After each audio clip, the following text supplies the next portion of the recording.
গরুকে আমরা গো মাতা বলি।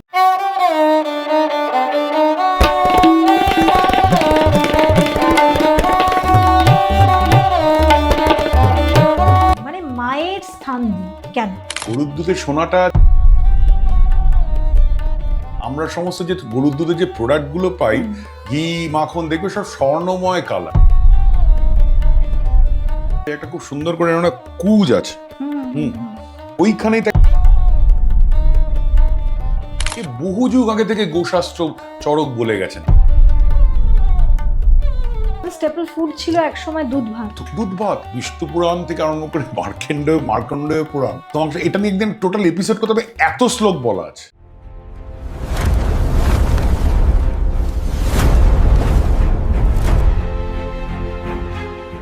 নমস্কার, মাইথোলজি বাই রেনেসার আরও একটা পডকাস্টে আপনাদের সবাইকে স্বাগত। আমি রেনেসা আপনাদের সঙ্গে।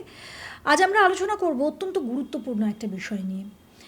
গরু, মানে যাকে আমরা গো মাতা বলি। কিন্তু এই গরুর দুধে সোনা আছে কি নেই এই নিয়ে একটা বিশাল বিতর্ক একসময় আমাদের এই রাজ্যে হয়েছে। কিন্তু এই নিয়ে শাস্ত্রীয় ব্যাখ্যা বা বৈজ্ঞানিক ব্যাখ্যা এগুলোর বিষয়ে না গিয়ে আমরা কিন্তু এই নিয়ে একাধিক মিম তৈরি করে ফেলেছি। আমরা এই সব নিয়ে প্রচুর সমালোচনা করে ফেলেছি। এখন এই পডকাস্টে আমি এই মুহূর্তে যেটা বলতে চলেছি সেটা আপনাদের অনেক দিনের অনেক ভুল ধারণাকে একেবারে ভেঙে চুরমার করে দেবে। তাই এই পডকাস্টটা একদম শেষ পর্যন্ত শুনবেন। আসুন সেই প্রশ্নের সায়েন্টিফিক সমাধান করি যে গরুর দুধে আদৌ কি সোনা আছে না নেই। আমার মনে হয় এটা বলা হলে আজকের এতদিন পর্যন্ত যে বিতর্কগুলো তৈরি হয়েছিল সেই সমস্ত বিতর্ক একেবারে মুখ বন্ধ করে দেওয়া যাবে। চলুন আজকের পডকাস্ট শুরু করি। আর আজকে বলবার জন্য যাকে আমি আমন্ত্রণ জানিয়েছি, তিনি খুব পরিচিত একজন মানুষ, যাকে আপনারা টিভিতে দেখেন, অরিন্দম ভট্টাচার্য, প্রফেসর অরিন্দম ভট্টাচার্য, অধ্যাপক অরিন্দম ভট্টাচার্য। তিনি প্রাণীবিদ্যার অধ্যাপক, তার সঙ্গে সঙ্গে তিনি আমাদের শাস্ত্র বিশেষজ্ঞ হিসেবেও কাজ করেন। তাই আজ অরিন্দম বাবুকে আমি আমার স্টুডিওতে স্বাগত জানাচ্ছি।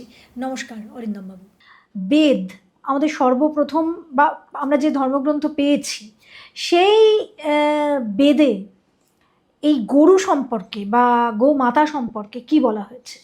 বেদে তো অদ্ভুত অসাধারণ সব কথা হয়েছে। বেদকে বলা হয়েছে মানে যাগ্ন, একদম মানে 29 জয় আকার ঘয় ন, একটা জফলা দেওয়া হয়। মানে যিনি স্বর্গের মাতা হয়ে নামেন মানুষের জীবনে, এবং তাকে হত্যা করা পৃথিবীর মানে সাংঘাতিক এক পাপের কাজ বলে বলা হয়। এবং তার আমি নম্বরটা ভুলে যাচ্ছি, সম্ভবত 113 বা 114 নম্বর সূত্র। গরুকে একটি সমান মানবের মতো প্রতিপালন করতে হবে। এবং বলা হয়েছিল গরু অশ্ব করা যায় না, হত্যা করা যায় না। গরু, কারণ ঘোড়া ছিল আরেকটি মাধ্যম। গরু এবং ঘোড়ার সঙ্গে স্ট্রিক্টলি যা ছিল, এর জন্য নিরামিষাশীর কোনো সম্পর্ক নেই। বলা হয়েছিল যে গরু ওই এক কনসেপ্ট, গরুর থেকে আমাদের সমাজের এগ্রিকালচার, চাষ, যানবাহন, যাতায়াত এখনো গ্রামের দিকে মানে নির্দ্বিধায় তুমি যেতে পারো। মানে তুমি গরু পালন হয়, গরুর গাড়িতে করে এখনো যাতায়াত করে। মানে অনেক মানুষ এখনো পশ্চিমবঙ্গ তথা ভারতের মধ্যে, আমরা সেখানে স্ট্যাটিস্টিক্স দেখছিলাম, এখনো 11 কোটি লোক গরুর গাড়ি যানবাহন করে ইউজ করে। মানে এখনো সেই গরুগুলোকে ইউজ করা হয়। গরুগুলো সেই সমাজের, পরিবহনের, খাদ্যের, বাচ্চাদের সঙ্গে বারবার করে ঋগ্বেদ থেকে পুরাণের মধ্যে বলা যে বাচ্চারা খেলে বড় হয়। গরুর মানে গরুর সঙ্গে গরুকে জড়িয়ে, ছাগলকে জড়িয়ে বড় হয়। এসব আমার কিন্তু কোনো প্রাণীর প্রতি কুকুর বেড়াল ছিল না। গরুকে, ছাগলকে প্রতিপালন করা এবং তার সঙ্গে ছিল অশ্ব। এবং তখনকার দিনে ডাক্তার থেকে, যুদ্ধ থেকে আরম্ভ করে অশ্বকে দুধের জন্য, অশ্বকে যাতায়াত, কিছু জায়গায় পরিবহন, গোদান করা। কোনো ব্রাহ্মণকে বলো তো এটা ব্রাহ্মণকে না, আমরা বারবার করে বিভিন্ন ঋগ্বেদের শ্লোকে চিকিৎসার জন্য, অথর্ববেদের জন্য, মানে তখনকার সময় গোবর নিয়ে, এই গোবর গ্যাস এখন হচ্ছে, আমরা বলছি বায়োলজিক্যাল গ্যাস, যা দূষণ হয় না, গোমূত্রের মধ্যে গোচনা, আমাদের প্রত্যেকটা জায়গায় সে গরুর দুধ থেকে যেমন ঠিক জায়গায় গোমূত্র থেকে আমরা এখন মেডিসিন বার করার চেষ্টা করছি, হচ্ছে অনেক জায়গায়, কারণ তার মধ্যেও যেসব অনুপরমাণুগুলো আমরা পাচ্ছি সে সাংঘাতিক ভালো জিনিস। এবং আমাদের এইগুলোই বারবার করে বুঝিয়ে দেওয়া ছিল তখনকার ঋষিদের। ব্রহ্মগুপ্ত বলেছেন, চরক বলেছেন, সুশ্রুত বলেছেন যে অন্তঃসত্ত্বা মাকে কত পরিমাণ দুধ খেতে হবে, মানে তাকে যে পরিমাণ দুগ্ধপান করতে হবে, যে সেটা বলেছিল 3টি যুবকের সমান, মানে তাহলে সেই পুত্র বা কন্যা এতটাই শক্তিশালী হবে, শুধু দুধ দিয়েই পূরণ করা যায়। মানে বাড়িতে যদি 4টে গরু থাকতো তার জীবন নিশ্চিন্ত। গরুকে প্রতিপালন করা মানে তার মধ্যে যে বললাম যে বাছুরটা হবে সেটা তুমি জানো না ছেলে না মেয়ে হবে, মেয়েটি হলে গাভী হবে, ছেলেটি হলে চাষের ক্ষেত্রে যাবে, মানে ছেলে বাছুরটি বড় হয়ে চাষের ক্ষেত্রে যানবাহনে বা পরিবহনে ব্যবহৃত হবে।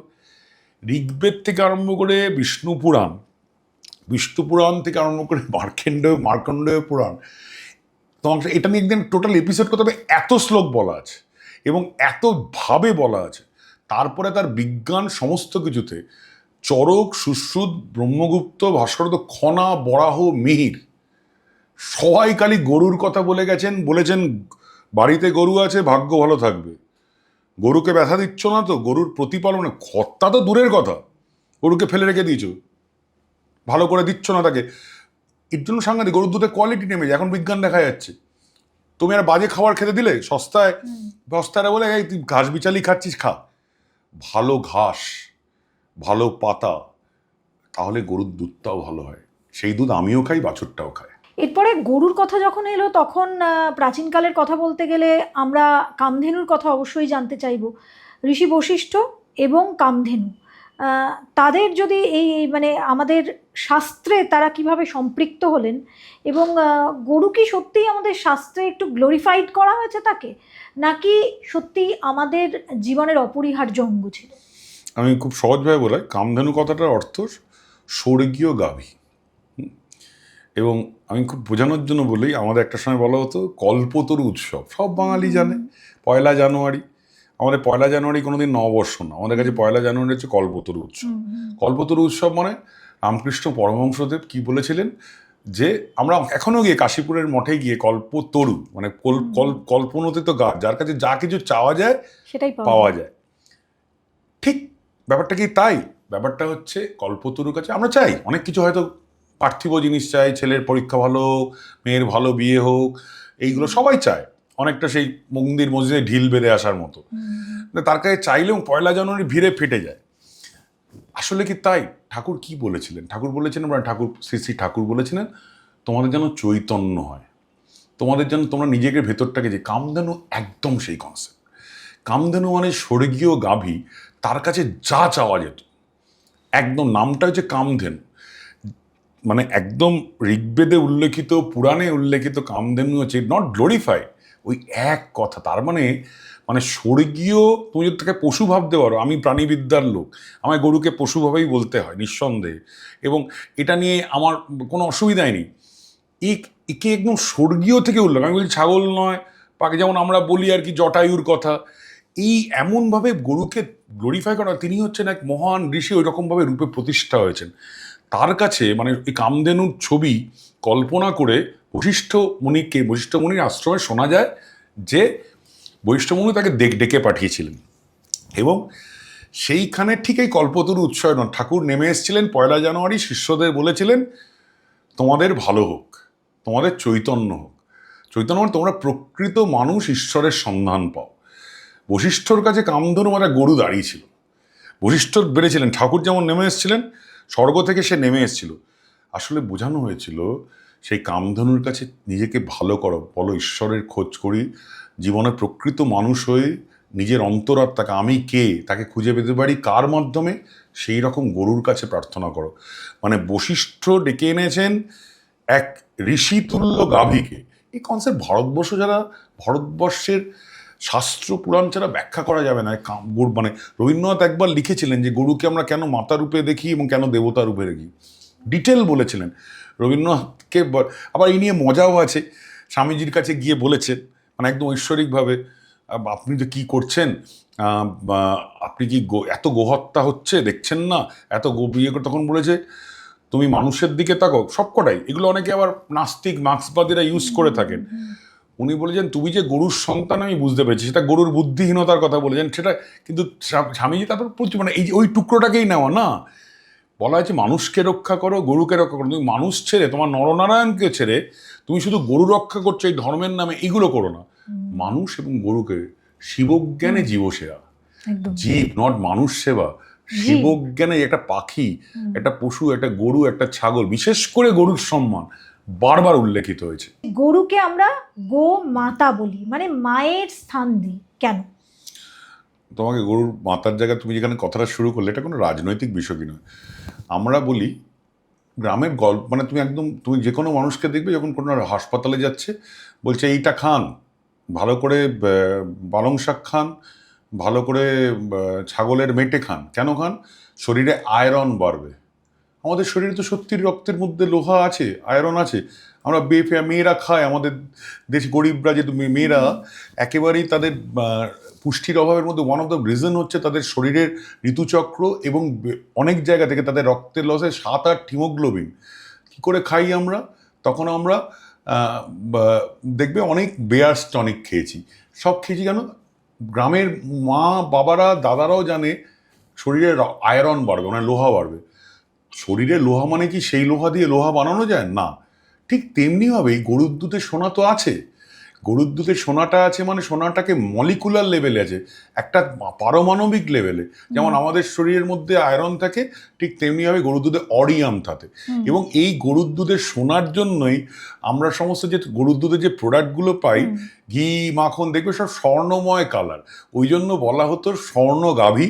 এবং তার মধ্যে ছিল হচ্ছে, এবং এখন এগুলো প্রমাণ হতে চলেছে, স্বর্ণ নারী, যেগুলো সাংঘাতিকভাবে, খুব এটা বলে দেওয়ার জন্য বলি, এই স্বর্ণ নারী জন্যই গরু আমাদের দেশে দেখবে গরুর মধ্যে একটা খুব সুন্দর করে একটা কুজ আছে, ওইখানেই থাকে স্বর্ণ নারী।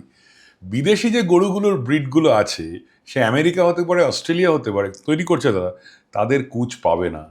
এ আশ্চর্য জিনিস। গরু ভারতবর্ষের মধ্যে কি জিনিস নিয়ে এসেছিল, এই জন্য স্বর্ণ নারীর থেকে কথাটা এসেছিল, কারণ গরুর দুধের মধ্যে তখনকার দিনে ঋষিরা জানতেন অনেক কিছু আছে, ফসফরাস আছে, ক্যালসিয়াম আছে, অরিয়াম মানে সোনার যে অণু বা পরমাণু সেটাও আছে। যেমন আয়রন বলতে গেলে আমরা এটা বলি ফেরাস ভেতরে, হিমোগ্লোবিন মানেই হচ্ছে রক্ত, মানে এবং তার মধ্যে হচ্ছে লোহা। তাই মানে কি সেই লোহা দিয়ে তৈরি করা যায়? গরুর দুধের থেকে যে সোনাটা বেরোয় সেটাতে কি গয়না তৈরি করা যায়? না। কথাটা ভুল নয়, ভুলভাবে লোকে হাস্যকরভাবে ব্যাখ্যা করেছে, না জানার ফল। তার মানে এটা আমাদের অজ্ঞতা। অজ্ঞতা, এগুলো জানে না। মানে আমরা যদি বলি আমার শরীর লোহার মতো শরীর, কথাটা কোথা থেকে এলো? ভেতরের মধ্যে একটা লোহা আমাদের শরীরে রক্তকে সাংঘাতিক, রক্তকে যে আমাদের রক্তের জোর আছে, মানে লোহার জোর আছে, কিন্তু সেই লোহা কিন্তু লোহা বানানোর নয়। যিনি বলেছেন কথাটা তিনি তখন ওইটা পরিষ্কার করে, এবং এই নিয়ে বহু গরুর দুধ নিয়ে আলোচনা হয়, বিজ্ঞান হয়, ডেয়ারি সায়েন্সে। এই যে গরুর দুধের যে স্বর্ণনারী অরিয়ামের যতটা বেশি হয়, আমাদের গরুর দুধের নিউট্রিশনের জন্য অনেক বেশি, তাই দিয়ে গয়না তৈরি হয় না। কিন্তু আমাদের গরুর দুধে যে পারমাণবিক যে সোনার মলিকুলটা যে নামে, সেটার উপরে গরুর দুধের কোয়ালিটি ডিপেন্ড করে। এবং গরুকে ভালো করে পরিপালন করা কেন চিরকাল তুমি দেখবে, মানে আমাদের পুরনো ঋষির গুরুকুলে সব ছাত্রছাত্রীরা পড়তো, ঋষিকাও থাকতো। এই যে আরেকটা কনসেপ্ট, ঋষিই থাকতো বুঝি না, অনেক মেয়েরাও পড়তো। তারা কার কাছে পড়তো? গুরুর কাছে পড়তো, গুরু পত্নীর কাছেও পড়তো, কারণ তিনিও ঋষিকা। সেখান থেকে কি করতো তারা? ছাত্রছাত্রীরা মিলে গিয়ে প্রথমে নদীর জলে ভোরবেলা ব্রাহ্ম মুহূর্তে স্নান করে, গাছেদের পরিচর্যা করে, তারপরে মেনলি যেটা করতো সেটা হচ্ছে পশুপালন, গোপালন, ছাগল পালন। কারণ এই গরুর পালনের উপর সেই গরুর দুধ, সেই সমস্ত কোয়ালিটি, তার শরীর স্বাস্থ্য সমস্ত কিছু ডিপেন্ড করে। এবং এই গরুকে যদি ভালো করে পশুপালন যদি না জানি, যেটাকে এখন আমরা বলি ডেয়ারি সায়েন্স, ভেটেরিনারি সায়েন্স, এ বহু যুগ আগে থেকে গোশাস্ত্র চরক বলে গেছেন গোপালন। কারণ আমাদের দুধ ছিল আমাদের পুষ্টির আধার। এখন দুধ মানে এই, এবং আমাদের স্টেপল ফুড ছিল একসময় দুধ ভাত। আমরা এখনকার ছেলেমেয়েরা তো সব বড় বড় জিনিস খায়, আমুল চকলেট খায়। আমাদের 3 বেলা ভাত ছিল, এরকম চেহারা দেখেও নয়, ছোটবেলা থেকে আমাদের মধ্যে অনেক রোগা চেহারার ছেলেমেয়েরাও 3 বেলা ভাত করতো, দুধ ভাত খেতাম। আমরা বলতাম দুধে ভাতে। মানে একদম এই কথাটাই মানে কি, এটা হচ্ছে সাচ্ছল্যের প্রতীক, স্বাস্থ্যের প্রতীক। খুব দুধে ভাতে আছো, দুধ হচ্ছে আমাদের সাচ্ছল্য, সম্মান, গার্হস্থ্য জীবন, সমাজ জীবনের, মানে রবীন্দ্রনাথের লেখা আছে যে কেন আমরা, যেটা বললাম, কেন গোমাতা বলি। আসলে আমরা তো মায়ের দুধ খেয়ে বড় হই, মায়ের দুধের পরে যে দুধটা খেতে থাকি, গরুর দুধ। গরুর দুধ। গরু আমাদের মাতা কনসেপচুয়ালি, ফিলোসফিক্যালি। এর ফলে এবং অনেক মায়ের যে দুধ প্রডিউসে যখন অসুবিধা থাকে তখন তাকে গরুর দুধ দেওয়া হয়। এবং এখনকার তো বললাম, এই যে কলোনিয়াল সিস্টেমে যে বারবার করে ভারতের সরকার বলছে ম্যাটারনিটি লিভ দেওয়া, কেন দেওয়া? যে বাচ্চা মায়ের কাছে 1 বছর মানে মায়ের দুধ খায় না, তারপরে গরুর দুধে যাবে, মানে ঘটনা হচ্ছে গরুর খুব কষ্ট, গরু তার দুধটা আসে তার বাছুরের জন্য, হ্যাঁ, কিন্তু আমরা তার থেকে নিয়েছি। কিন্তু আগেকার দিনে এই কনসেপ্ট ছিল তার বাছুরগুলো না ঠিকঠাক দুধ পায়। এখন এমন যেমন ব্যবসায়িকভাবে, মানে এটা দুটো জায়গাতে, মায়ের দুধ থেকে কি করে গো মাতা হয়ে গেল। মায়ের দুধ কেন খেতে বলে? মায়ের দুধের মধ্যে এমন জিনিস থাকে, এই যে এখন সব বিদেশি এসছে বিভিন্ন কোম্পানি, ফুড, বেবি ফুড, ভয়ঙ্কর। আমি বিশ্ববিদ্যালয়ে রোগ প্রতিরোধ ক্ষমতা পড়াই, বারবার করে Indian council of medical research পড়ছে মায়ের দুধের মধ্যে এমন জিনিস থাকে যা কোনোদিন পাউডার মিল্কে থাকবে না। ওই বাচ্চারা যে ভবিষ্যতে সুস্থ হয়ে থাকবে, রোগ প্রতিরোধ ক্ষমতা থাকবে মায়ের দুধ খেয়ে। এবং ঠিক তার 1 বছর পর থেকে গরুর দুধ খেতে বলছে। কারণ গরুর দুধের মধ্যে, আমরা তো ছোটবেলাতে গোয়াল থেকে খেতাম একদম পরিষ্কারভাবে গরুর দুধে, তখন এবং আমাদের বিলাসিতা বলতে মানে খুব খেতে ইচ্ছা করছে, কি খাবো নেই, 1 কাপ দুধ। 1 কাপ দুধ, মানে আমার বাবাকে আমি চিরকাল দেখেছি, মানে বলে অবাক হয়ে যাবে না, রাত্রেবেলা খাওয়ার পরে 1 গ্লাস দুধ খাবে। কি অদ্ভুত জিনিস! এবং তারা আম দুধ মুড়ি সব কনসেপ্টের মধ্যে ছিল দুধ চিড়ে। মানে আমরা আমরা কি বলি, মানে মানে সমস্ত জায়গা থেকে, মানে দধিকর্মা, আমাদের দই দুধ, এই ছিল আমাদের ভারত। কারণ আমরা মানে ভাগ্যবান। আমি আজকে বলতে পারি, মানে এ নিয়ে আমার কোনো অসুবিধা নেই, যেখান থেকে কনসেপ্ট এলো। আমি কেন আরেকটু বলে নিই এটায়, গরুকে কেন মাতা বলি। আমরা কোনোদিন মাকে কেটে খেতে পারি? মা যার কাছ থেকে আমি দুধ খাই, কেউ যদি গরুর দুধ খেয়ে মানুষ হয়, কেউ যদি ছাগলের দুধ খেয়ে মানুষ হয়, গান্ধীজি খেতেন, গান্ধীজি পারতেন না ছাগলকে মারতে। মাকে মারবো কি করে? আরেকটা বলা হচ্ছে, সব ছড়ানো হচ্ছে এগুলো 14 বছরের পরে যারা করছেন, আমি মনে করি ধর্মগতভাবে অন্যায় করছেন গরুকে মেরে। কারণ আমরা মাকে ফেলে দিই নাকি যখন মায়ের বয়স হয়ে যায়? এই জন্য ইসকন থেকে বহু সংস্থা আছে, যেমন একটা বুড়ো কুকুরকে রাখা, এটা তখন শখ, এলিগেন্স, কুকুর পালন, তাকে তো আমি মেরে খেতে পারি না। ঠিক আমরা গরুকে ভাবতেই পারি না। যে দেখবে ইসকন থেকে সারা ভারতের প্রচুর গরু, ছাগল, আমরা বারবার করে তাদের জীবন অবধি, তাদের মৃত্যু অবধি, ন্যাচারাল ডেথ, স্বাভাবিক মৃত্যু অবধি তাকে আমরা পালন করি।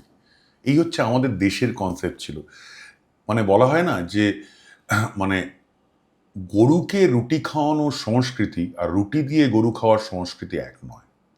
আমাদের গো সেবা বলা হচ্ছে, আমাদের গো সেবা, গো মাতা, আজকে মানে বারবার করে বলছি। এবং গরুর দুধের যে উপকারিতা বারবার করে, আমার বলতে হবে না, মানে সারা আমাদের কল্যাণীতে গেলে, ডেয়ারি টেকনোলজিতে গেলেই জানতে পারবে তারা, মানে সারা পৃথিবী জানে এই গরুর অরিজিনাল দুধ, তারপরে যে প্রসেসিং করে ডাবল টোন, সিঙ্গেল টোন সব এসছে, এগুলো একদম প্রপার গরুর দুধটার মতো কোনো পুষ্টি আজ অব্দি কিছুতে নেই।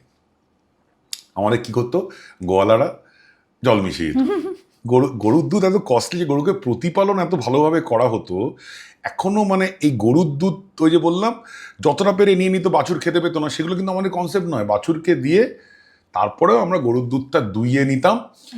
এবং তার রংটাও একদম হলুদ, এই যে হলুদ সোনা, বারবার করে সেই অরিয়াম এফেক্ট।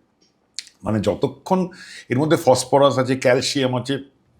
আমাদের তো গ্রামের মানুষ, ভারতবর্ষের, মানে চিরকাল ব্রিটিশ শাসনের মধ্যে, এককালে আরবি শাসনের মধ্যে খুব দারিদ্র্যের মধ্যে ছিল। তাদের এরকম তখন সব, এখনকার দিনে যেমন ক্যালসিয়াম ট্যাবলেট, ফসফরাস ট্যাবলেট, ওই কেনার ক্ষমতাও ছিল না, সব স্টাইলও ছিল না। তাদের একটু দুধ পেলে, এবং আমাদের কাছে যেরকম করে গরু জন্মেছে, মানে গরু জন্ম হয়েছে আমাদের একদম বলি দেশি গরু, মানে সব জার্সি কাউটাও নয়। মানে এই দেশি গরুর ব্রিডকে আমরা অনেক কাজে পেয়েছি। মানে গরু মানে আমাদের জীবনের সঙ্গে হয়, তাকে সে চাষ, পুরুষ গরুকে দিয়ে চাষ করানো, মানে গরুর যে বাছুরটা হলো তোমার তো গ্যারান্টি নেই, মানে কি ছিল, যারা মেয়ে হলো সে ভবিষ্যতে গাভী, আর যে পুরুষ গরু সে আমাদের যাতায়াতের বাহন, সে আমাদের চাষের লাঙ্গল। এবং এই যে সম্পদ, একে মেরে ফেলবো কি করে, একে তো মানে একটা ঠিক বাড়িতে যেমন একটা ছেলে মেয়ে হয় তার মতো করে গরুটা ছাগলটা পালিত হতো এইভাবে। মানে আমরা মহেশের গল্প যেমন পড়েছি, মানে গফুরের কথা, একজন মুসলমানের কি পরিমাণ মহেশ মহেশ করছে, এগুলো কোথা থেকে শরৎচন্দ্র লিখতেন? গো প্রেম। আমাদের জীবনের সমস্ত কিছু যিনি, তিনি তো গরুর গোপালক শ্রীকৃষ্ণ, যিনি প্রতি জায়গায় তার যাদব বংশের উপস্থিতি, তার গোপালনের মথুরায় উপস্থিতি, তার জীবন চলছে হচ্ছে গো প্রতিপালনের সঙ্গে। মানে আমাদের জীবনের প্রথম সনাতন ধর্ম, সনাতন জায়গার মধ্যে থেকে যিনি আমাদের সর্বপ্রথম ঈশ্বর বাসুদেব শ্রীকৃষ্ণ, তার জীবনটাই দেখিয়েছে যে হচ্ছে গরু সঙ্গে বাঁশি বাজে, গরুর ঘাড়ে বাঁশি বাজিয়ে বাচ্চা শ্রীকৃষ্ণ খেলে বেড়াচ্ছে, মাখন চুরি করছে মায়ের থেকে, মানে পুরো জীবনটাই তাদের। যাদব পরিবার, আমাদের এখানে ঘোষ বলি, আমরা গোয়ালা বলি, ঠিক একই। শ্রীকৃষ্ণ আর গরু আলাদা করা যায় না। শ্রীকৃষ্ণের ছবি যদি আমি চোখ বন্ধ করছি তো আমি নিশ্চয়ই গরু এবং বাঁশিবাদক শ্রীকৃষ্ণকে দেখতে পাচ্ছি, তিনি সামনে দাঁড়িয়ে আছেন। এবং যদি গোপীদের জীবনের কথাও ভাবি, সেখানেও তারা গরু চড়াতে যাচ্ছে। এবং এটা একটা মানে ঐশ্বরিক, এই দৃশ্য যারা দেখেছে সেটা ঐশ্বরিক দৃশ্য। তাহলে কি ওই সময়টায়, মানে আমি বলছি যে যখন শ্রীকৃষ্ণ বড় হচ্ছেন বৃন্দাবনে, হ্যাঁ এটা যাদবকুল, সেখানে গরুদের একটা আলাদা মর্যাদা, তাদের পেশা ওটা, এটাও যেমন, কিন্তু ওই যে গরুকে সঙ্গে নিয়ে লীলা করছেন শ্রীকৃষ্ণ, তাহলে কি গরু এবং মানুষ, মানে এক জীব এবং মানুষ, জীব এবং ঈশ্বর, জীব আর ঈশ্বর একই সঙ্গে সম্পৃক্ত হয়ে গেলেন। এইটাই ছিল সেই সময় একটা স্বর্ণ যুগ আমরা বলতে পারি। একেবারে। আসলে কেন শ্রীকৃষ্ণের সঙ্গে গোমাতা যুক্ত হয়ে গেল, আসলে স্বয়ং বাসুদেব বোঝালেন তার কাছে, উনি ঘোড়া নিয়েও বোঝাতে পারতেন, আমি বলছি বোঝালেন গরু কি জিনিস আমাদের জীবনে, কি ঐশ্বরিক তার উপস্থিতি। তিনি হলেনই গোপালক হয়ে জন্ম নিলেন, বা গোপালক হয়ে ছোটবেলা থেকে বড় হলেন, গোপীনাথ হলেন, মানে গোপ। এবং যত মানে আমরা যত এখনো তুমি যে নর্থ ইন্ডিয়া যাও, তুমি দেখবে সব সিনেমার নাম, ছেলেদের নাম, মেয়েদের নাম, গোপীনাথ।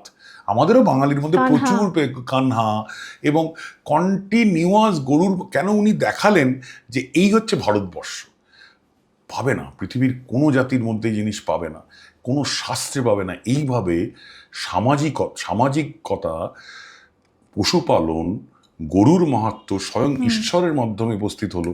এবং একটা কথা এক্ষেত্রে বলতেই হবে যে যে ঠাকুর বারবার করে পরমহংসদেব, এবং এই যে ইসকন, হরে কৃষ্ণ আমরা বলি সবসময়, ইসকন এত সাংঘাতিকভাবে সারা বিশ্বের মধ্যে এই গোরক্ষার আন্দোলন, গোমাতা এখন ইউরোপ আমেরিকা সবাই জানে। তুমি যদি ঋষিকেশ, হরিদ্বার, বৃন্দাবন যাও, তুমি দেখবে যারা ছোটবেলা থেকে গরুর মাংস খেয়ে খেয়ে, মানে ওয়েস্টার্ন ওয়ার্ল্ডে, পশ্চিমা বিশ্বে, তাদেরকে দেখবে কি পরিমাণ সকালবেলা থেকে হরিদ্বার, ঋষিকেশ, ইসকনের যে কোনো সেন্টারে আমরা যাদেরকে বলি সাহেব, মেম সাহেব, হ্যাঁ, তারা কি পরিমাণ দিনের মধ্যে 3-4 ঘন্টা গরুকে সেবা করছে, গরুর গায়ে একটা কষ্ট হলে সেই মুছে দিচ্ছে, এবং তারা মানুষ হিসেবে গরুকে দেখে। এ ঐশ্বরিক ভাবনা, হরে কৃষ্ণর ভাবনা থেকে এই যে বারবার করে ছড়িয়ে দেওয়া হচ্ছে, গরুকে মেরে ফেলা হয়, না না না, আমরা বুড়ো মানুষ মাকে বাবাকে মেরে ফেলবো, ইনফ্যাক্ট গরু বলে না, কাউকে, যে কোনো জীবকে। এবং বারবার এই কথাটাই এসছে যে গরুকে মানুষের মতো করে। আমরা কোনোদিন বলিনি এই কথাটা, শিবজ্ঞানে জীবসেবা বলেছি। মানে মানে কোথাও হতে আমরা বুঝিয়েছেন তখন যে তুমি শিবজ্ঞানে জীবসেবা করো। এখনও দেখবে রামকৃষ্ণ মিশনে গেলে, ভারত সেবাশ্রমে গেলে, তাদের যে কোনো রামকৃষ্ণ মিশনে যাও, তুমি দেখবে কি সুন্দর গোপালন ইউনিট, কিভাবে তারা গরুর সেবা করে। সেটা তুমি ভারত সেবাশ্রমে যাও, গৌরীয় মঠে যাও, ইস্কনে যাও, তারা তো নিরামিষাশী, গরুর দুধটাই খায়। কী পরিমাণের প্রাণীর মধ্যে বিশেষ করে গরু, ছাগল, এখন অনেকে মুরগিকেও, হাঁসকে আমরা প্রতিপালন করি। আসলে প্রতি মুহূর্তে আমাদের সঙ্গে গাছ, গরু, এ সাংঘাতিকভাবে প্রকৃতি, নেচার, বসুধৈব কুটুম্বকম, ওয়ান আর্থ আমি ওয়ান ফ্যামিলি। এখানে একটা কথা জিজ্ঞেস করব, এইখানেই কোথাও একটা কনফ্লিক্ট হচ্ছে। যেমন আমরা গরুকে গো মাতা বলছি, কিন্তু ছাগলের দুধও আমাদের জীবনে খুবই উপকারী, ঠিক কিন্তু ছাগল বা পাঁঠা আমরা বলি দিচ্ছি। ঠিক কথা, খুব ভালো প্রশ্ন। ইভেন মানে আমরা দেখেছি রাজস্থান একটা জায়গায় ঘুরে, মানে সেও এক অদ্ভুত জায়গা, যেমন যাদের তুমি দেখেছো একটা সলমান খানের সময় বিতর্ক হয়েছিল, তারা কৃষ্ণসার হরিণ। কৃষ্ণ, তাদের কাছে কৃষ্ণ, ভালো করে বলো, কৃষ্ণ সার হরিণ, আমরা কৃষ্ণ কথাটা যুক্ত করলাম, মানে কতটা শ্রদ্ধেয়, কারণ ওখানে ওদের সমাজের মধ্যে, আমি তারপরে তোমার প্রশ্নটা জবাব দিই, একটি পুরুষ থাকে 20টি নারী থাকে। এরকম আমাদের প্রচুর অ্যানিমাল ওয়ার্ল্ডের মধ্যে বিভিন্ন, কেউ এক কোনো জায়গায় দ্রৌপদীর মতো 5 বড় থাকে, মানে উল্টোটাও আছে। সেই পুরুষ কৃষ্ণনাকে বা মহিলাকেও একই রকম, ওদের কাছে তারা ভগবান। ওই যে বললাম, শ্রীকৃষ্ণের নাম নিলেই তার পিছনে হরিণটা লাগিয়ে দেওয়া হয়েছিল, ব্যাস, প্রোটেক্টেড। বিষ্ণুই ফ্যামিলি, তারা বৈষ্ণব, তারা ভাবতেই পারে না। তা এইভাবে আমাদের কাছে পশুপ্রেম, জীবপ্রেম এসছে। এবং যে তুমি যেটা বললে পাঁঠা বা ছাগলের ক্ষেত্রে, ভাগ্য ভালো বাঙালি বা ভারতীয়রা যারা যারা নিরামিষাশীর থেকে আমিষাশী, আমি আমিষাশী, আমি সত্যি কথা বলছি রেনা সাহেব, যে আমি যদি একবারও ছাগলের দুধ খেতাম, আমার বাড়িতে কেউ খাওয়াতো, তাহলে সেই ছাগলকে মারতে পারতাম না, কোনো খেতেও পারতাম না। যে অঞ্চলে ছাগলের দুধ খায় লোকে, জীবনে, গান্ধীজি বলে না, গুজরাটি থেকে আরম্ভ করে বিভিন্ন জায়গায়, মধ্যপ্রদেশ, উত্তরপ্রদেশ, ছাগলের দুধ তো খুব ঘন হয়, সব প্রচুর, ওটাও নিউট্রিশন, অনেকের পেটে সহ্য হয় না। ঠিক আছে, গরুর দুধ আবার এটার দিক সব দিক দিয়েই ভালো, কিন্তু ছাগলের দুধ গান্ধীজি খেতেন, কারণ প্রচণ্ড ঘন প্রোটিন, উনি একদমই ওইটুকু খেয়ে অনশন ভাঙতেন। ছাগলের দুধ খেতেন বলে তুমি দেখবে গিয়ে সবরমতী আশ্রমে কি পরিমাণ ছাগলের প্রতিপালন হয়, এবং কল্পনাই করতে পারবেন না যারা ছাগলের দুধ খেয়ে বড় হয়েছে সেই ছাগলকে মারার কথা। মানে এটা একটা পশু সাইকেল, আমাকে বাঘ খাবেন ঠাকুর বলতেন আর কি, যে সব জীবের মধ্যেই আছে, তাদেরকে বাঘকে জড়িয়ে ধরবো। বলছি শোন, ঠাকুর বলছেন সবই সবই নারায়ণ, কিন্তু ছলরূপী নারায়ণ, খলরূপী নারায়ণও আছে, তাদেরকে তুই মারবি না, পরিহার করে চলি। বাঘের গলায় গিয়ে মালা পরাতে যাবো তাই বলে হয় না, মানে এটাই বলার কনসেপ্ট। এর পরের প্রশ্ন, আমাদের পূর্বপুরুষেরা, প্রাচীন ঋষিমুনিরা, তারা গরু সম্পর্কে কি জানতে পেরেছিলেন, সেই একটা ফ্যাক্টর যেটা সাধারণ মানুষ, আজকের দিনের মডার্ন মানুষ, তারা জানে না। তারা জেনেছিলেন অদ্ভুতভাবে, এই স্থানকালপত্র বলে একটা কথা আমরা বলি আর কি, তারা জানতে পেরেছিলেন ওই গরুর কুচটার মধ্যে, যেটা বলছিলাম, স্বর্ণ নারীর উপস্থিতি। এটা আর কোনো পশু বা কোনো কিছুর মধ্যেই তারা বুঝতে পারেন। তারা বিজ্ঞানসম্মতভাবে, তুমি এখনও একটা যে কোনো জায়গায়, আমি প্রত্যেক দর্শকের জন্য বলছি, তারা দেখতে পারেন, তাদের খুব সুন্দর করে বলা হয়েছিল, মানুষের মতো গরুর মধ্যেও 3টি স্নায়ু কাজ করে, ইরা, পিঙ্গলা, সুষুম্নার মতো। চতুষ্পদী মানব প্রজাতি বলা হয়েছিল, চতুষ্পদী মানব নয়, প্রায় বলা যায়, যেমন আমরাও কিন্তু এরকম দেখতে ছিলাম না, জানো তো। আমরা আগে মানুষ যখন ছিলাম, আমাদের অনেক বিবর্তন হয়েছে। একটা সময় মানুষ 20-22 ফুট ছিল। তুমি যদি ভালো করে খেয়াল করে দেখো, কৃষ্ণের অবতারগুলো সত্য, ত্রেতা, দাপর, কল্কি, আমরা 20 ফুট থেকে কিন্তু নামতে নামতে ছোট হচ্ছি এখন, বলাই তো 5 আছে। থেকে। এরপরে দেবতা কিন্তু কল্কির অবতার কে, বামন, এইটুকু হয়ে যাব। এবং এটাই বিবর্তন, মানে জানো তো, মানে একটা সময় ম্যামথ ছিল, তাই তো, হ্যাঁ, সেখান থেকে হাতির হাতি। থেকে 30 গুণ থেকে ডায়নোসর ছিল।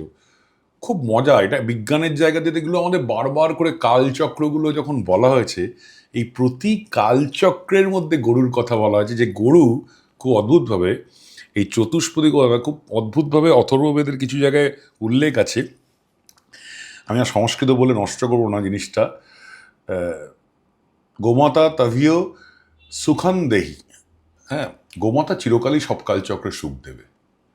মানে এই কল্পনা করা যায় না, গোমাতা মানে মানুষ ছোট বড় হয়ে যাবে, গোমাতা, গরুরও অনেক রকম প্রকারভেদ আছে, তুমি দেখবে আমাদের, তুমি যদি মানে এই যে বিজ্ঞান, ধর্ম আর আমাদের ভারতীয় দর্শন, আচার্য প্রফুল্লচন্দ্র রায় বলতেন আর কি, যে our all scientist were saints, তারা প্রত্যেকেই ঋষি, তারা ভেতরকে দেখতে পেতেন বলেই তারা গরুকেও দেখতে পেতেন, বিশ্বব্রহ্মাণ্ডকেও দেখতে পেতেন। সেই কথাগুলি তো এখন লোক বলছে, প্রাণায়াম, ধ্যান, মেডিটেশন, যোগা, এখন মানুষ নতুন করে শিখছে মনের সায়েন্স, সাইকোলজিস্টের কাছে যাচ্ছে।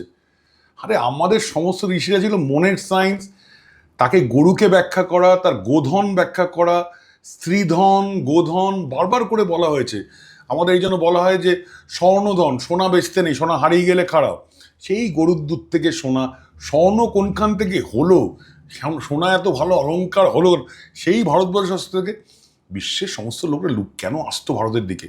এখানে সোনা আছে, এখানে গাভী আছে, এখানে অশ্ব আছে, এখানে হিমালয় আছে, এখানে প্রচুর উপাদান, বাণিজ্য, সবার লোক ভারতবর্ষের প্রতি। আলেকজান্ডারেরও, ভাস্কো ডা গামারও, ক্রিস্টোফার কলম্বাসেরও। ওই যে গরু পাবো, এই ক্রিস্টোফার মানে ভাস্কো ডা গামা গরু কি সেই সময় সাংঘাতিক মানে কারণ কি, মুখ্যের কথা, গরুটাকে নিয়ে যেত অধিকাংশ পুরুষ গরুকে ওরা করে মেরে ফেলে খেত, বা গরুর মাংস তাদের কাছে খুব সুস্বাদু, আমাদের কাছে আমার মাথা, আমরা ভাবতে পারি না আমাদের কি হতো। আর এবং আমরা এই যে খুব মানে এই ক্ষেত্রে বলি যে কেন গো বাণিজ্য কি এক সাংঘাতিক জায়গা ছিল, গরু আর ঘোড়া নিয়ে যেত। ভাস্কো ডা গামা যার মাধ্যমে ভারতবর্ষে, দেখো ক্রিস্টোফার কলম্বাস আমেরিকা আবিষ্কার করে ভাবলেন ভারত আবিষ্কার করেছি, ওই জন্য বলে দিল রেড ইন্ডিয়ান। এই ইন্ডিয়ানদের কত সৈনিক এরকম দেখতে না, মনে ঠিক রেড ইন্ডিয়ান, ইন্ডিয়ান তো মানে রেড হয়, ভুল করেছে, ওটা ইন্ডিয়া নয়, ওটা আমেরিকা। ভাস্কো ডা গামার মতো একই উদ্দেশ্য নিয়ে বেরিয়েছেন এই ক্রিস্টোফার কলম্বাসের মতো ভাস্কো ডা গামা, পৌঁছাতে হবে ভারতে। ভারতে প্রচুর জিনিস, কারণ ভারত সাংঘাতিক একটা দেশ। সুজলাং সুফলাং শস্য শ্যামলাং বন্দে মাতরম। সুজলা সুফলা সেই দেশটা কি? এই আলবেরিনেরও ইচ্ছা, ফাহিয়ানেরও ইচ্ছা, হিউয়েনসানেরও ইচ্ছা, নালন্দা এসে দেখবো ভারতের জ্ঞান, নালন্দা, তক্ষশিলা, সব জায়গায় গোশাস্ত্র পড়ানো হতো, সব জায়গায় পশুপালন পড়ানো হতো। তার মধ্যে প্রধান জায়গা ছিল যে ডেয়ারি, ভেটেনারির মধ্যে, তার মধ্যে কি করে গরুকে ভালো রাখতে হয়, যেমন মানুষের সেবা করতে হয়। এই ভাস্কো ডা গামার সঙ্গে কে পথ দেখালো? কান্হা। কান্হা বলে একজন গুজরাটি, নিশ্চয়ই প্যাটেল ট্যাটেল হবে এখনকার দিনের মধ্যে বলতাম।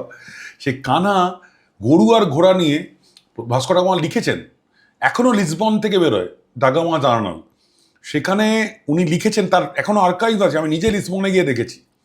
বলছে যে ইউরোপের সবচেয়ে বড়, গর্বিত ছিলেন ভাস্কো ডা গামা, পর্তুগালের রাজা থেকে বলছেন আমাদের জাহাজ সবচেয়ে বড়, কারণ ওদেরই তো জলদস্যু, ওদেরই সব জলের যত কিছু, স্পেন আর পর্তুগালের, বাকিদের তো সমুদ্রতে বাণিজ্য করতো না। উনি এসে দেখলেন এই কানা, তাও রণতরী টনতরী না, বাণিজ্য তরী, সেটা ওই ভাস্কো ডা গামার জাহাজের 10 থেকে 12 গুণ। মানে আমাদের কি নৌ জায়গায়, এবং সেখানে খালি গরু আর ঘোড়া নিয়ে এসছেন, এবং সেই গরু ঘোড়া কি ইউরোপে দিচ্ছেন। একটা খুব দুর্ভাগ্যজনক, তারা ভাবতেন গরুকে চেষ্টা করেছিলেন ওখানে দুধ দেওয়ানো, দেবে না, এই যে হিমালয়, এই কৈলাস, এইখানে আমাদের ভারতীয় গরুগুলো মারা যেত। এবং অনেকভাবেই তারা এরপরে তো ওদেরও শিক্ষা হলো, ওরা পুরুষ গরু নিতে আরম্ভ করলো, যে আমাদের যানবাহনে লাগবে, বা কারণ ওদেরও তো তাই, ঘোড়া তাই। কিন্তু গরু আমাদের, যে বললাম, এখনো দেখবে গিয়ে, যে কোনো দিন গুগলে সার্চ দিলে দেখবে বিদেশি গরুগুলোর ওই কুচটা নেই, আমাদের দেশি গরুর সেই কুচটা আছে, যেখানে স্বর্ণ, এগুলো ঐশ্বরিক, ঐশ্বরিক ভূমি ভারতবর্ষ, ঐশ্বরিক গোমাতা, ঐশ্বরিক গরু। ভেটেরিনারি সায়েন্সে অ্যানশিয়ান ভারতীয় দর্শনে এগুলো পড়ানো হয়। গরু দানকে মহাদান কেন বলা হয়? কারণ গরু ছিল সমৃদ্ধির প্রতীক। গরু দেওয়া মানে হচ্ছে সেই পরিবারটার মধ্যে দুধ আসতে আরম্ভ করলো। 4টে গরু মানে 16টা। শিক্ষককে কি দেওয়া হতো? রাজা কি দিতেন? গুরু দক্ষিণা, টাকা পয়সা, ফ্ল্যাট, বাড়ি, গাড়ি। 100 গরু দিতেন। হ্যাঁ, কেন দিতেন 100 গরু? যাতে ওইখান থেকে 600 ছাত্রছাত্রী বেরোয়, তাদের পুষ্টিটা যেন হয়, পশুপালনটা যেন শেখে। গোদান ছিল মহাদান। এসব সোনা গয়না ফয়না দেওয়া হতো না, গোদান করা হতো। গোদান হচ্ছে গরু বাড়িতে থাকা সমৃদ্ধির প্রতীক। বাড়িতে এলে আমরা যখন বলি কি, এখন আমরা কি বলি, কিরে তোর কটা টাইলস বসানো আছে, কি আছে? আগে ঢুকে বলো তো, কিরে তোর কটা গরু আছে? গরু হচ্ছে পারিবারিক স্ট্যাটাসের প্রতীক। আমার বাড়িতে 10টা গরু আছে, তার মানে আমার বাড়ির পুষ্টি ঠিক আছে, সেই গরুকে খাওয়াই, সেই গরু থেকে আমরা খাই। Double way traffic. গোশালা, গোশালার কথা বলা হচ্ছে। গোশালাও আমাদের রাজাদের, আমরা মহাভারতে দেখেছি, বিভিন্ন আরও যে পিরিয়ডগুলো গেছে সেই সময়ও দেখেছি যে গরু কিন্তু মানে প্রত্যেকের একটা করে গোশালা থাকে। এখনও যদি আপনি রাজস্থান হরিয়ানায় যান তাহলে দেখবেন গোশালা আছে। তো গরু অর্থনীতিরও একটা প্রতীক, যেটা এক্ষুনি বিরাট অর্থনীতির প্রতীক। মানে এমন বোধহয় কোনো প্রাণীকে তুমি পাবে না মানে এটা আমরা অন্য সামাজিক সাংস্কৃতিকভাবে বলি, যে প্রাণী দুধও খাওয়ায়, যে প্রাণী যানবাহনেও পরিবহত হয়, যে প্রাণী পরিবারের সমৃদ্ধির প্রতীক, যে জিনিস আমাদের কৃষিকাজকে গড়ে তুলেছে, মানে এই জিনিস, মানে আমরা এত সমৃদ্ধির প্রতীক। এবং রাজার কেন করতেন? রাজা পথ দেখাতেন, চাণক্য মহামতির আদর্শে রাজারা চলতেন। এবং চাণক্য কত কথা যে তার মানে তার যে অর্থশাস্ত্রে বলেছেন গরুর জায়গা নিয়ে, এই যে গোশালা প্রত্যেকে মেনটেন করবে, এবং গোশাল রাজা শুধু নয়, রাজা থেকে প্রজা তাদের মাপ পর্যন্ত বলে দিচ্ছেন যে রাজা 1000 গরু করবে, মন্ত্রীরা 100 গরু করবে, ঠিক যেরকম করে বাজেট হয়। আজকে বাজেটের দিন, গৃহস্থ অন্ততপক্ষে 6টা ঘর পেন্টেন করবে, আর গরিবকে সবসময় চেষ্টা করে সেই বাচ্চাগুলোর মধ্যে থেকে অন্তত 2টো গরু পালন করার জন্য। পিরামিড, 2টো গরু, 6টা গরু, 50 গরু, তুমি যদি কাউন্সিলর ভাবো, এমএলএ 100 গরু, প্রত্যেকের দায়িত্ব, ক্ষমতা নয়, এগুলো দায়িত্ব। তারপর মুখ্যমন্ত্রী 1000 গরু। রাজনৈতিক সামাজিক হায়ারার্কি কন্ট্রোল হতো গোপালন দিয়ে, গোশালা দিয়ে। এইভাবে কিন্তু এখনো উত্তর ভারত, দক্ষিণ ভারতের এখনো 15টা স্টেটে একই রকমভাবে গড়ে উঠেছে। আমাদের কল্যাণী, হরিণঘাটা এই একই বেল্টের অনুসারী। গোবর এবং আরও গরুর যে জিনিসপত্র রয়েছে, গরু থেকে আমরা যা পাই দুধ ছাড়া, সেগুলোর বৈজ্ঞানিক ব্যাখ্যা কী, এবং সেটা প্রাচীন ভারত বুঝলো কী করে? ওই প্রত্যেকটাই কিছুটা শাস্ত্রমতে, কিছুটা ব্যবহারিকভাবে। যেমন আমরা বুঝতে শিখেছিলাম, বা আমাদের ওই যে বলছিলাম সমস্ত আবহাওয়া বিজ্ঞানীরা ছিলেন ঋষি। এর ফলে জল ধরো জল ভরো যেমন আসছে, তেমনি আমাদের প্রচুরভাবে খুব বলা হতো, গোমূত্র বলার আগে খুব সুন্দর বলে গোসন্ধি বলে বলা হতো, মানে গরুর থেকে যাই বেরোয়। ইভেন মরে যাওয়া গরুর থেকেও যে এখন অনেকগুলো কনসেপ্ট আছে, দেখবে খুব অদ্ভুতভাবে বদলে গেছে। মানে এই গোবর আমাদের ছোটবেলায় আমি আমার নিজের ঠাকুমাকে ঢুটে দিতে দেখেছি, হ্যাঁ, একদম মানে, এবং সেই দিয়ে রান্না হয়েছে দিত, এবং সেটা ছিল রান্নার বেসিক সোর্স। এবং এখন বলছে যে সবচেয়ে বায়োডিগ্রেডেবল গ্যাসের মধ্যে থেকে, এবং সেটা খুব সহজভাবে আমাদের দেশ গায়ের বাড়িতে তৈরি হতো, এবং খুব সহজভাবে এখনো আছে। এবং গরুর গোচনাকে অর্চনার সঙ্গে তুলনা করা, যে ওই গরু থেকে, কারণ এখন তার কেমিক্যাল কনস্টিটিউয়েন্টগুলো দেখা যাচ্ছে কি পরিমাণ ফসফরাস রিচ, মানে যেগুলো আমাদের বাইরে প্রায় 40 টাকা দিয়ে ট্যাবলেট খেতে হয়, সেখানে গরুর ইউরিনটা ধরে রাখলে, সেটাকে প্রসেস করলে একটু একই রকম, তার থেকে একই অনেক সহজে 4 টাকা 3 টাকা দিয়ে আমরা সেই জিনিসটাকে বার করতে পারি। এবং বহু ঋষি থেকে আরম্ভ করে বহু লোক, তারা এই গোমূত্র সেবন করেছেন। অনেক প্রসেস হয়েছে, যে বলে না গরুর মূত্র খেয়ে নিচ্ছেন, না ওরকম করে হতো না, তাকে অনেক রকমের প্রসেস করা। তো সেই ব্যবহারগুলো বলতে তোমাকে একটা দিন লাগবে। যে গোমূত্র এখনো পতঞ্জলি আশ্রম করছে, হিমালয় করছে, অ্যাপোলো হার্বস করছে, তারা করছে কারণ তাদের মধ্যে তারা বলছে এই জায়গাগুলো, এগুলো সব প্রত্যেকটা পাইপলাইন প্রজেক্ট, এগুলোকে নিয়ে হাসি করা হতো অজ্ঞতার কারণে। এবং গোবর গ্যাসের প্ল্যান্ট তৈরি করা হচ্ছে। আসলে আমাদের ঠাকুমারা বোধহয় এমনি এই দিনের পর দিন ধরে চলে এসছে, এই করেই তারা কিন্তু রান্না বান্না থেকে আরম্ভ করে অনেক কিছু চালিয়েছেন। এবং দেখা যাচ্ছে এখন আমাদের E7 E8 ফুয়েলের কথা বলা হয়, যেগুলো বিদেশে চলে, আমাদের গোবরের ক্ষেত্রেও দেখা যাচ্ছে তার পলিউশন লেভেল। তার এছাড়াও আরও অনেকগুলো জিনিস করা হচ্ছে। আমাদের আরও দু একটা জিনিস এখনও আমরা পুরোপুরি বিজ্ঞান জায়গা থেকে, রিসেন্টলি একটা অসাধারণ পেপার বেরিয়েছে ডেয়ারি টেকনোলজির উপরে, নেচারে, এবং সেটা দুর্ভাগ্যজনক ভারতবর্ষের রিসার্চগুলো করে লোকে হাসে। এই পেপারটা পাবলিশ হয়েছে এই গোবরের উপরে, কাউডাংয়ের উপরে, অসম্ভবভাবে অস্ট্রেলিয়া থেকে, মোনাশ ইউনিভার্সিটি থেকে, এই 2025 অক্টোবর নভেম্বরে। তার ইউটিলিটি এবং তার একটা অ্যাপ্লিকেশন অফ গোবর থেকে একটা অ্যান্টি ইনফ্লামেটরি ড্রাগ। এখানে হলে বলতো ওই আর কি সব বলবে, চাড্ডি সাঙ্গি গোবর ওটা না। অস্ট্রেলিয়া কিন্তু দুধের, জানো নিশ্চয়, ডেয়ারির সেরা জায়গা অস্ট্রেলিয়া, নিউজিল্যান্ড। কিন্তু তারাও কিন্তু জানে যে ভারতবর্ষের গরুকে তারা ওখানে পালন করতে পারবে না। অস্ট্রেলিয়ার এখানে অনেকগুলো ফার্ম আছে যারা ডেয়ারির সঙ্গে টেকনোলজি করে জানতে চায় এখানের গরুর মধ্যে এত নিউট্রিশন কি করে হলো, এত দুঃখে মরে যাওয়া দেশ তাও বলছে আমরা অস্ট্রেলিয়ান দুধ, রেড কাউ বা এগুলো। নিউজিল্যান্ডে গিয়ে আমি যখন দেখেছি, অস্ট্রেলিয়ায় গিয়ে দেখেছি, ওদের ডেয়ারি সাংঘাতিকভাবে উন্নত। এই জন্য মানে ওদের যেভাবে খাওয়ানো দাওয়ানো হয়, স্টিল বলবো আমাদের নর্থ ইন্ডিয়ান বেল্টের যদি এক্ষুনি তুলনা করে, সেগুলোও পেপার আছে, ডেয়ারি টেকনোলজি থেকেই পেপার আছে, কার্নাল থেকে পেপার আছে। ভারতবর্ষের দুধ, অস্ট্রেলিয়ান দুধ, জার্সি গরুর দুধ, মেলানো হয়েছে, দেখা যাচ্ছে অনেক নিউট্রিশন বেশি আমাদের। বিশেষ করে যেগুলো নর্থ ইন্ডিয়ান গোবলয় বলি আমরা, যেখানে সত্যি নিরামিষভাবে গরুকে প্রায় দেবতার রূপে প্রতিপালন করা হয়, রক্ষা করা হয়। আমাদের এখানে গরু খুব কষ্টে থাকে, কারণ মানুষও কষ্টে থাকে। সে মানুষটাই খেতে পায় না, সে গরুটাকে কি ভালো ফুড দেবে, কি নিউট্রিশন দেবে? ঘাস বিচালি দিয়ে দিচ্ছে।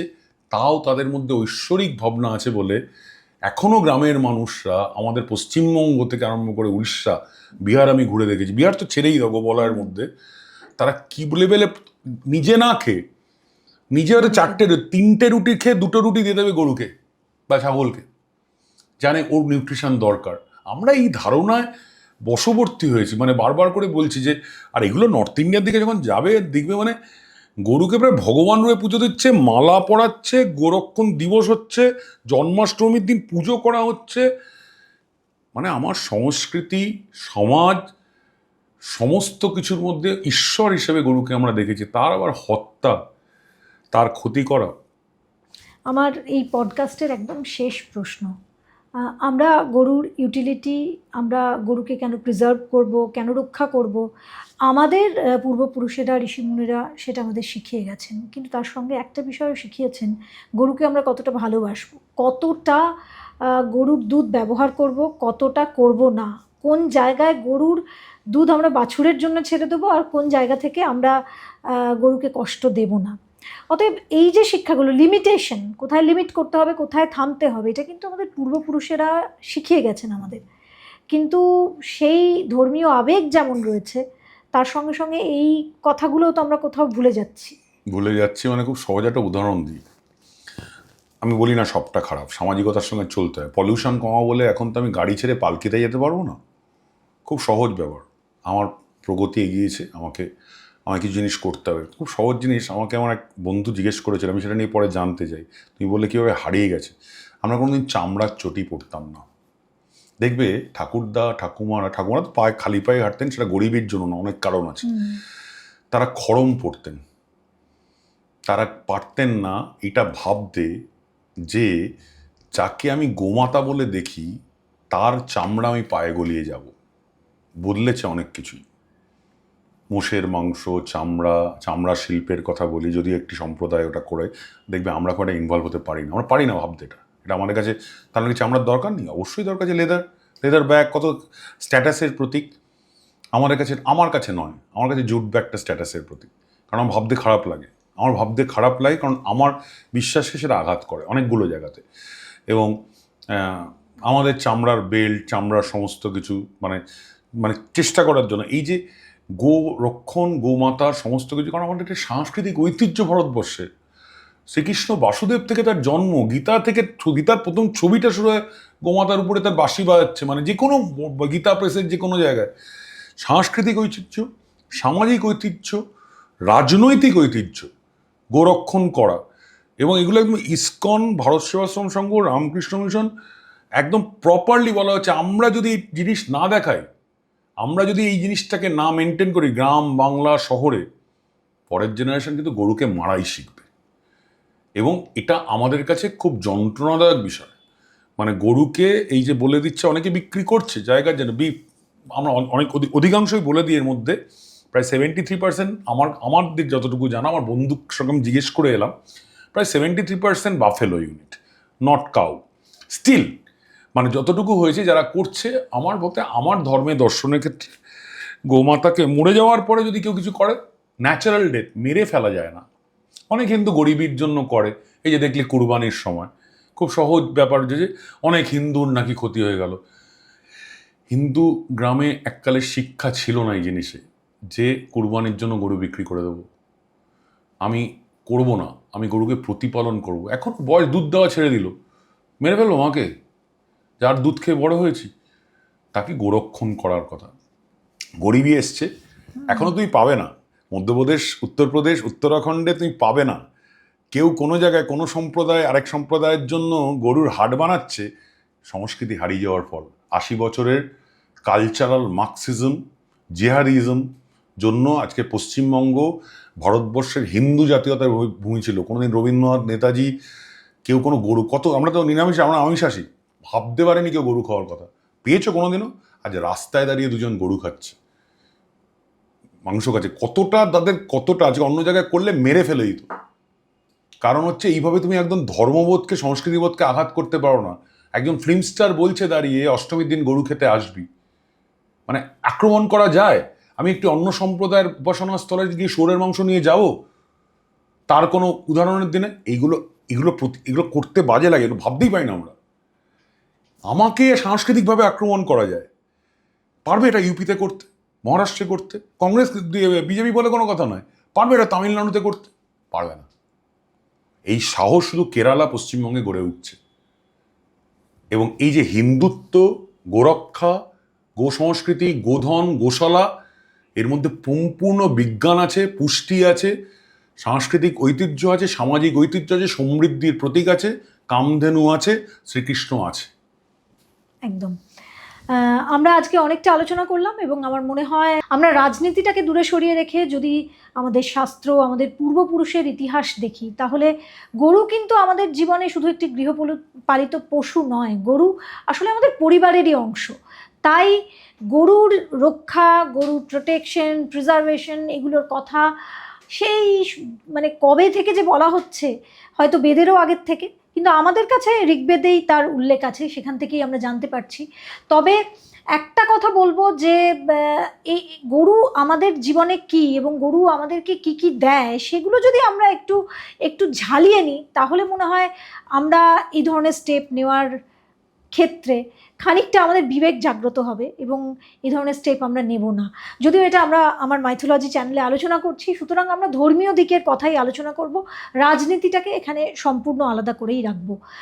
গরু আমাদের জীবনে প্রাচীনকাল থেকে ছিল, তারপর আমরা আজ থেকে 20-30 বছর আগেও দেখেছি যে গরু আমাদের জীবনে কি ছিল।